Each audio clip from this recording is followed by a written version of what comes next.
सभी को नमस्ते, जय हिंद, जय भारत। क्या हाल चाल भाई? आशा करता हूँ मस्त होंगे।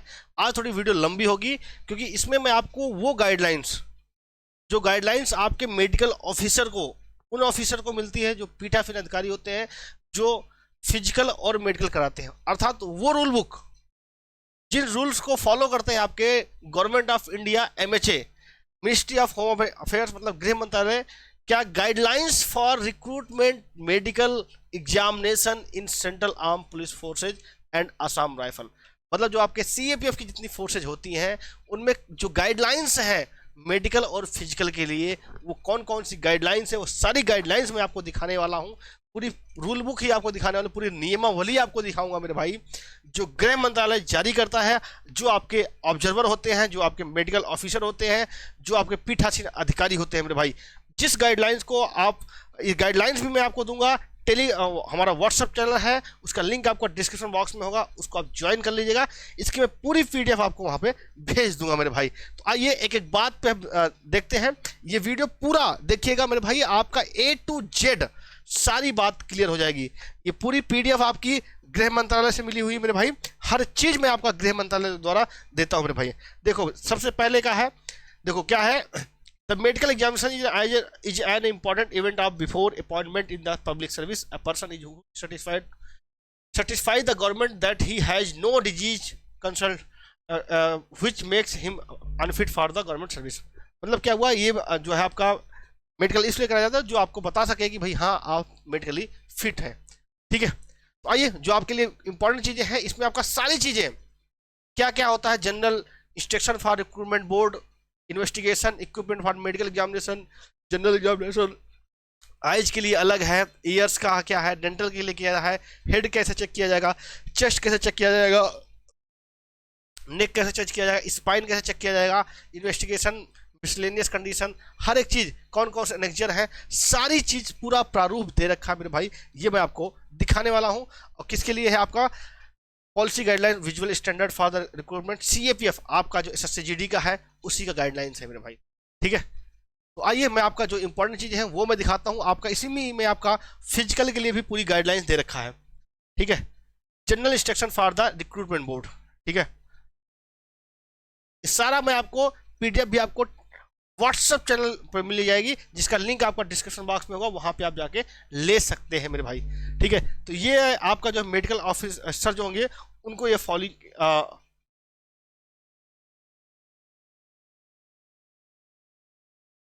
करना होता है मेरे भाई। देखो एक बात यहाँ पे साफ साफ लिखा है, अगर आपको कोई रिजेक्शन देता है मेरे भाई तो वो आपको क्लियरली मेंशन करेगा किस बात में वो रिजेक्शन दे रहा है।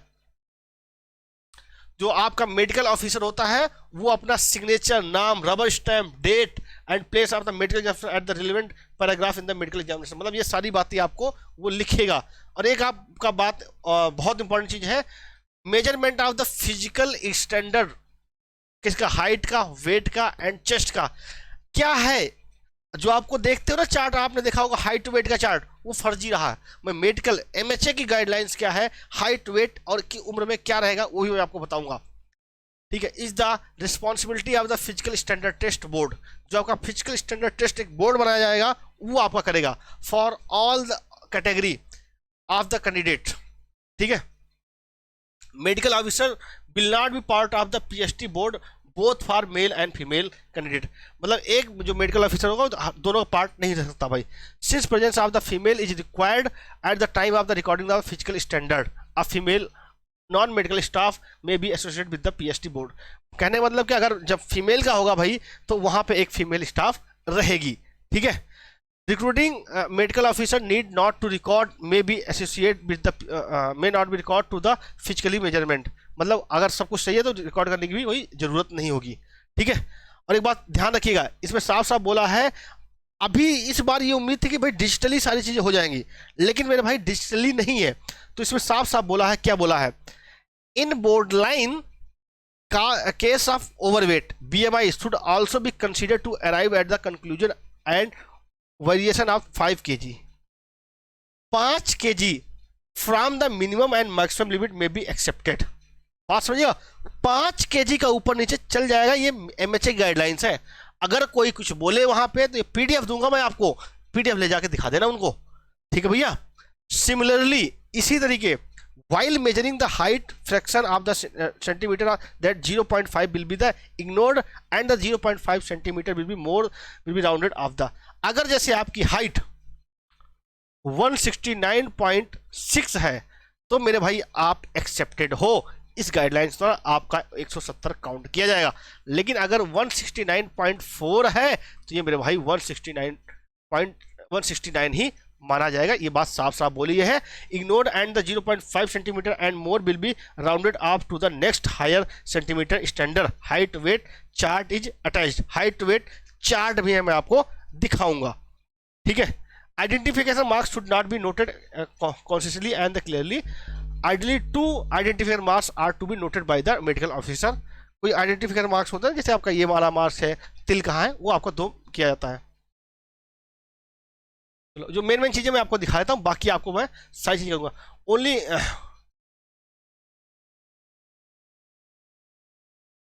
अगला क्या है,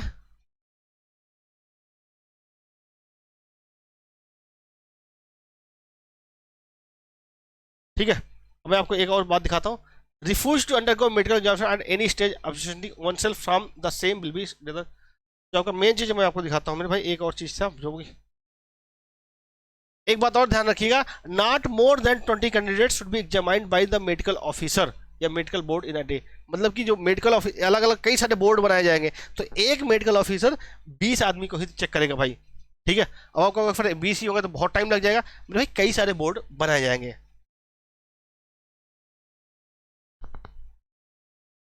और क्या है, जितने भी कॉलम होते हैं वो खुद आपका मेडिकल ऑफिसर भरेगा, एक भी कॉलम आपका फुल नहीं होगा। All candidates who are subjected to the medical examination will be examined thoroughly to assess their mental and physical fitness, perform type of the duties and any part of country abroad. Candidate may be advised to day before medical examination to go their ears clean of the wax. जो कान में आपकी गंदगी होती है उसको clean होना, if any, and should have proper both bath before reporting the medical। मतलब नहा धो के जाना, ऐसे मत पहुंच जाना। अब देखिए फीमेल के लिए भी क्या कहा गया है, recommended for the all candidate haemoglobin urine routine microscopic examination and x ray test. ये आपका होना है मेरे भाई। For all female candidate urine test for pregnancy, मतलब जो फीमेल्स हैं उनका यूरिन टेस्ट होगा प्रेगनेंसी के लिए। The urine test for the pregnancy to be done before a female candidate is subjected for the CRX if UPT is positive. Guidelines given under examination for the female candidate as be followed. मतलब क्या, अगर आपका pregnancy वहाँ होता है मेरे भाई, मतलब कि पाया जाता है तो आपको बाहर किया जाएगा, आपको बाद में बुलाया जाता है।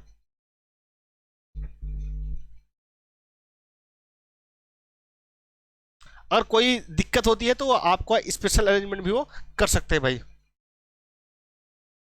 ये सारे आपके इक्विपमेंट है, ये सब सारा इक्विपमेंट उनके पास होगा। ठीक है। मेजरिंग टेप होते हैं। अगर मेजरिंग टेप आप फर्जी मत लीजिएगा, कोई ISI मार्क्स वाला होगा उसी को मानिएगा। ठीक है। ये सारी मशीनें वहां पे लगेंगी। Chest should be well formed, deviation of the any abnormal like flat chest, pigeon chest with rickety rosary. Chest should be expand for at least 5 centimetre, मतलब 5 सेंटीमीटर होना चाहिए। और क्या बोला गया, limbs hands and feet should be well formed. कहने मतलब कि आप एक नॉर्मल आदमी होने चाहिए, ये आपका फर्जी नहीं होना चाहिए भाई। ठीक है। Should not be bear traces or the previous acute or the chronic disease. कोई आपका क्रॉनिक डिजीज नहीं होना चाहिए। She should have no inguinal scrotal swelling, मतलब कि कोई वैसा नहीं होना चाहिए मेरे भाई। और एक बात देखो, दांत को लेकर बहुत लोग परेशान थे, तो दांत का साफ साफ बोला है, she should possess sufficient number of sound natural teeth of the efficient. ठीक है। Mastication should have minimum 14 dental point, मतलब 14 डेंटल पॉइंट होने चाहिए। अब एक डेंटल पॉइंट कैसे कैसे होता है वो भी मैं आपको बताऊंगा। इसके पहले मैं आपको आगे बढ़ूं, इसके पहले मैं आप सभी को बता देता हूं मेरे भाई, जो लोग अभी आगामी भर्ती चल रही है उसकी तैयारी करना चाहते हैं, उनके पास एक बेहतरीन बुक है। वो है बुक आपकी चक्षु पब्लिकेशन की, जो 39,481 पदों के लिए की जाती है। तो इसमें अगर आप देखेंगे तो GS की बुक आती है मेरे भाई। ठीक है। इसको आप ले सकते हैं। इसमें आपका थ्योरी के साथ साथ प्रीवियस ईयर क्वेश्चन भी है। ठीक है। वैसे रीजनिंग क्या आती है भाई, ये भी आपका थ्योरी के साथ साथ प्रीवियस ईयर क्वेश्चन, इंपॉर्टेंट क्वेश्चनों को डिटेल में सोल्यूशन करके दिया गया है। सेम आपका SSC GD का हिंदी की बुक आती है, इसमें भी थ्योरी के साथ प्रीवियस क्वेश्चन, हर एक जो इंपॉर्टेंट क्वेश्चन है उनको दिया गया है। सेम आपकी मैथ की आती है, इसमें भी आपका मैथ में भी थ्योरी दिया है। और ये 2019 से लेकर 2024 तक के सभी क्वेश्चनों का ये बुक आपको अमेजॉन, फ्लिपकार्ट, स्नैपडील सब जगह मिल जाएगी, या फिर अगर आप चाहोगे तो लिंक मैं आपको डिस्क्रिप्शन बॉक्स में दे दिया है, वहां से आप जाके परचेज कर सकते हैं। बेस्ट बुक है मेरे भाई। अगर आप चाहते हो कम समय में ज़्यादा तैयारी करना तो ये आपके लिए बेहतरीन बुक होगी। ठीक है, बुक से पढ़ने का तरीका कॉन्सेप्ट के साथ प्रैक्टिस भी हो जाता है इससे। General guidelines for rejection. अब ये बात आपके लिए बहुत इंपॉर्टेंट है कि भाई किस किन चीज़ों में आपको रिजेक्शन दिया जाता है। कोई क्रॉनिक डिजीज है लाइक टीबी है, ठीक है, तो वहां पे आपको क्रॉनिक डिजीज जो होती है उसमें आपको रिजेक्शन मिला जाएगा। ठीक है, अस्थमा है, ठीक है, तब भी आपको दिक्कत किया जाएगा भाई। लो स्टैंडर्ड विजन है तो इसमें रिजेक्शन ही है भाई, इसमें री मेडिकल वाली बात ही नहीं है। ठीक है, बहरापन है, ठीक है, इंपेयर्ड हियरिंग है, तब भी आपको तब भी आपको बाहर किया जाएगा। अगर आपका लॉस ऑफ द या डिके ऑफ द टीथ, मतलब अगर आपका 14 से कम पॉइंट हो जाते हैं तब भी आपको बाहर किया जाएगा।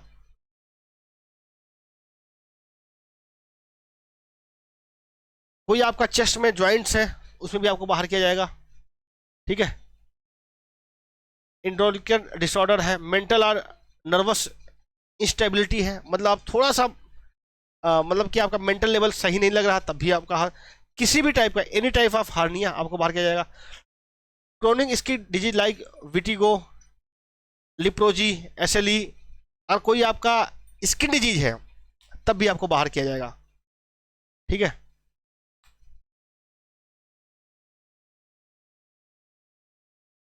कोई लार्ज हाइड्रोसिल, देखो एक बात समझिएगा, यहां पे आपको हाइड्रोसिल बाहर नहीं किया जाएगा, साफ वर्ड लिखा गया लार्ज हाइड्रोसिल, और बड़ा हाइड्रोसिल है तब आपको बाहर किया जाएगा। Even if curable by operation, small hydrocele if operated upon no bad scar is left. Small hydrocele रहा हो, अगर आपका ऑपरेशन किया गया कोई दिक्कत नहीं तब आपको एक्सेप्ट किया जाएगा, may be left by operation may be accepted. ठीक है, वेरिकोस वेनिस है, ठीक है, तब आपको बाहर किया जाएगा। Note in case of rejection, देखो एक बात ध्यान रखिएगा, अगर आपको कोई रिजेक्शन देता है, in case of rejection recruitment और medical officer will be fully justify in the writing below cause of the rejection in recruitment from the, otherwise he will be held responsible. सब कुछ लिखना पड़ेगा किस वजह से रिजेक्शन किया जाता है, वरना वो मेडिकल ऑफिसर नप जाएगा मेरे भाई। ठीक है, तो बहुत सारी चीजें हैं इसमें, आपको मैं सारी बातें बताऊंगा। ठीक है, मैं सोच रहा हूँ मैं आपको लाइव आके सारी चीजें क्लियर करूंगा। तो मेरे भाई कितने लोग चाहते हो कि ये पूरी पीडीएफ आपको दिखाई जाए, लाइव आके सब कुछ सारी बात बताई जाए, तो मेरे बताइए। पहला, सबसे पहले आपका मेडिकल एग्जामिनेशन कैसे होगा? Firstly examine by the following body parts. पहला आई विजन किया जाएगा, ear, hearing, nose, oral cavity, dental condition, ये सारी चीजें पहले देखा जाता है। ठीक है, बहुत सारी चीजें हैं, पूरा नंबर लगभग 100 पेज से ऊपर की है, सब कुछ मैं आपको इसमें दिखाऊंगा मेरे भाई। ईयर हियरिंग टेस्ट, आपकी सुनने की क्षमता भी टेस्ट की जाएगी भाई। बाहरी अंदर में नोज आपकी चेक की जाएगी, डीएनएस नहीं होना चाहिए, ईयर आपका डीएनएस नॉर्मल होना चाहिए, डेविएशन नजल इस पर।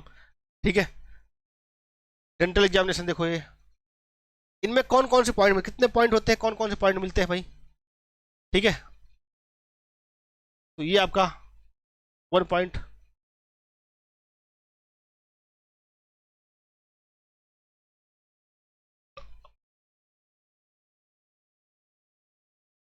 टोटल आपके 14 पॉइंट होने चाहिए। अगर देखो मेरे भाई, ये आपके दांत होते हैं, इंसीजर, कैनिन, प्रीमूलर और मूलर। देखो अगर इंसीजर आपके पूरे हैं तो 4 पॉइंट मिलते हैं, कैनिन पूरे हैं तो 2 पॉइंट मिलते हैं, प्रीमूलर पूरे हैं तो 4 पॉइंट मिलते हैं, मोलर्स पूरे हैं तो 12 पॉइंट। अगर मतलब कि आप कुछ बीच के दांत भी आपके गायब है तब भी उसे क्या हिसाब से बोला 14 पॉइंट होने चाहिए। अगर आपके मोलर्स पूरे हैं, मोलर कौन से होते हैं देखो मैं आपको दिखा देता हूँ मोलर कौन से होते हैं। ये मोलर आपके पीछे वाले होते हैं, ये मोलर, प्रीमोलर, ये कैनिन, ये इंसीजर, ये वाले इंसीजर होते हैं, सबसे आगे वाले इंसीजर होते हैं जिनसे आप काटते हो या फाड़ते हो। फिर कैनिन ये वाले होते हैं, उसके पहले आगे के दो ये क्या होता है, कैनिन इंसीजर होता है, फिर कैनिन होता है, फिर प्रीमोलर, फिर मूलर। ठीक है मेरे भाई, अगर आपकी चौबरी पूरी है और आगे की भी आपके पूरे हैं तो आपको 14 पॉइंट मिल जाएंगे। गम्स, हेड में कोई हेड इंजरी नहीं होनी चाहिए मेरे भाई। तो बहुत सारा आपका ये है, अगर आप कहोगे तो ये सारी पीडीएफ में आपको दिखाऊंगा और एक एक चीज दिखाऊंगा मेरे भाई, सब कुछ क्लियर कराऊंगा। चेस्ट आपका ऐसा होना चाहिए, ठीक है, क्योंकि ये ऑफिशियल पीडीएफ है, जिस पीडीएफ को देख के आपका मेडिकल ऑफिसर सारी बातें करेगा।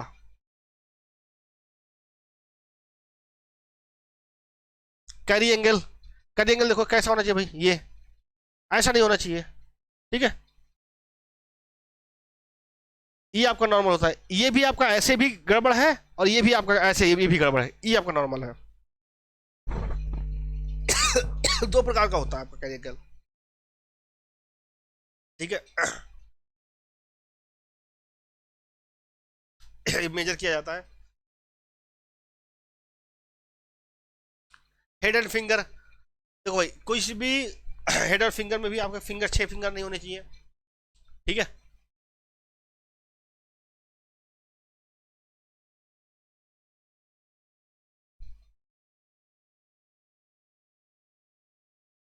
ये सारी चीजें, नॉकनी देख लो भैया, knock knee a separation of the internal malleoli of the over 500 will be a disqualification.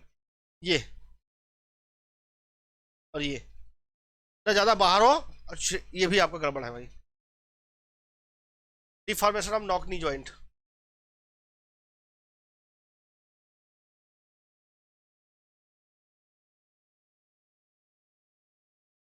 ये निशान नहीं होने चाहिए ऐसे।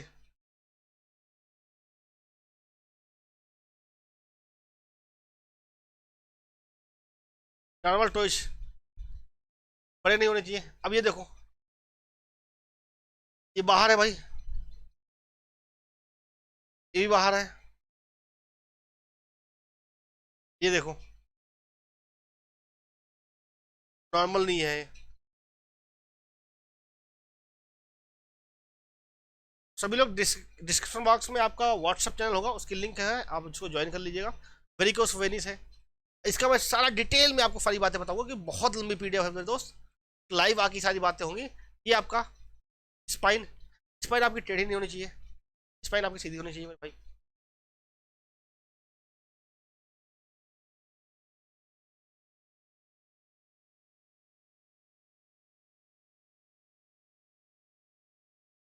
नॉर्मल स्पाइन, ये डिफॉर्मिटी फ्रॉम द, यहाँ देखो ये नॉर्मल स्पाइन है, यहाँ पे लेके यहाँ तक, ये क्या है यहाँ पे देखो तिरछा है।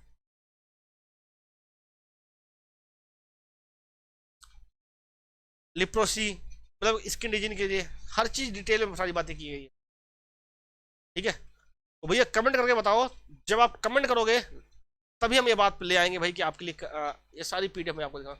ये आपका पेनिस का है, pen should be examined by the what nuclear discharge, सब कुछ पेनिस का भी चेक किया जाता है मेरे भाई। स्कॉटम, ये टेस्टिस आपके,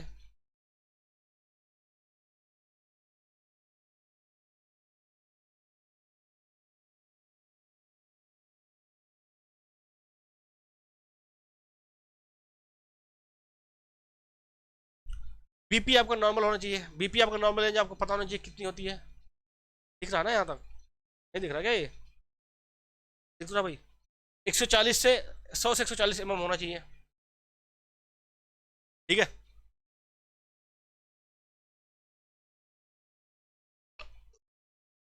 हार्ट का टेस्ट होगा आपका, सारे टेस्ट हर टेस्ट के बारे में आ गया। हीमोग्लोबिन टेस्ट होगा, यूरिन आपका होगा, चेस्ट टेस्ट और आपका चेस्ट होगा। हीमोग्लोबिन का नॉर्मल रेंज क्या होता है, 12-16, 12-16 फॉर मेल, 10 से 14 फॉर फीमेल, ठीक है। एक्सरे होगा चेस्ट का, तो सारी चीज आपकी चेक होती है मस्त। हाँ टैटू को देख लो मेरे भाई। The practice of the engraving tattooing in the India is prevalent since for the immemorial but has been limited to destruct the name of the religious figure। मतलब कि आपका नाम हो रिलीजियस कोई हो तो कोई दिक्कत नहीं है भाई, ऑन द लेफ्ट साइड, ठीक है। On the other hand the present young generation is the considered under the influence skin art, बहुत सारी चीजें हैं, ये बात कर लेंगे भाई। General instruction for the examination for the female, ये आपके फीमेल के यहाँ स्टार्ट होगा। तो भाई जो बहनें हैं अगर वो कहेंगे तो हम उनका भी करेंगे भाई। यहाँ से मेल का आपको बता देता हूँ। अच्छा पहले आपको मैं वो वाला भी दिखा देता हूँ, फीमेल के सारे टेस्ट के बारे में बताया गया है। गाइडलाइन फॉर री मेडिकल में क्या क्या आपको करना है ये भी मैं आपको दिखा दूंगा मेरे भाई। हर एक चीज़ है, सब कुछ है मेरे भाई, सब कुछ मेरे पास है, बस आप कहोगे तो भाई दिखाएंगे। आप लोग बोलते हो ना फर्क क्यों परेशान होते हो, काम की सारी चीज़ है आपकी। ये देखो ये मेल के लिए है भाई, male average body weight in kilogram for the different age group. देख लो भैया आपको हाइट कितनी चाहिए, 170 से ऊपर वाले। अगर आप 18 से 22 साल हो तो 52 से 64, ठीक है। 23 से 27 के बीच में हो, 54 से 66 के बीच होना चाहिए। ये आपके काम की, क्योंकि 28 से ज़्यादा हो तो 56 से 58 के बीच में। ये आप स्क्रीन शॉट ले लो इसका, जल्दी से फटाक स्क्रीन शॉट लो, ठीक है। ये मेल का हो या फीमेल का देख लो भाई, पहने देख ले। ये रियल में इतना चाहिए, ये स्टैंडर्ड है। ये आपसे डिक्लेरेशन फॉर्म भरवाया जाता है पहले कि आपको दिमाग शिकायत है, मिर्गी के दौरे तो नहीं पड़ते, पैरों में दर्द तो नहीं है, सब में नो कर देना भाई, ठीक है। कॉन्टेक्ट लेंस या पैनल लेंस किसी प्रकार की सर्जरी सब में नो कर देना। आपने कुछ नहीं करवाया है, पीलिया जॉइंटिस रतौंधी ऐसा कुछ है तो नहीं है, कोई फ्रैक्चर आपने सर्जरी जोड़ने वाला, पेशाब में शक्कर, प्रोटीन, रक्त, कान के पर्दे, छेद, बाहरी स्राव, ये सारे आपके डिक्लेरेशन लिया जाता है, सब में आप नो कर देना भाई, ठीक है। कैंडिडेट सिग्नेचर प्रिसाइडिंग ऑफिसर आपको होते हैं। मेमोरेंडम अनफिट, अगर कोई आपको अनफिट होता है तो ये आपको दिया जाता है, ठीक है। सारे आपके सब कुछ दे रखा है इसमें मेरे भाई। तो भैया किसको किसको चाहिए सभी लोग कमेंट करके बताना, हम आपको अवश्य ये वीडियो प्रोवाइड और इस पर डिटेल में बात भी करेंगे, लेकिन वो आप लोग चाहोगे तब मेरे भाई, ऐसे नहीं होगा। मिलते हैं नेक्स्ट वीडियो में। जय हिंद, वंदे मातरम, अपना ध्यान रखिएगा, मस्त रहिएगा दोस्त।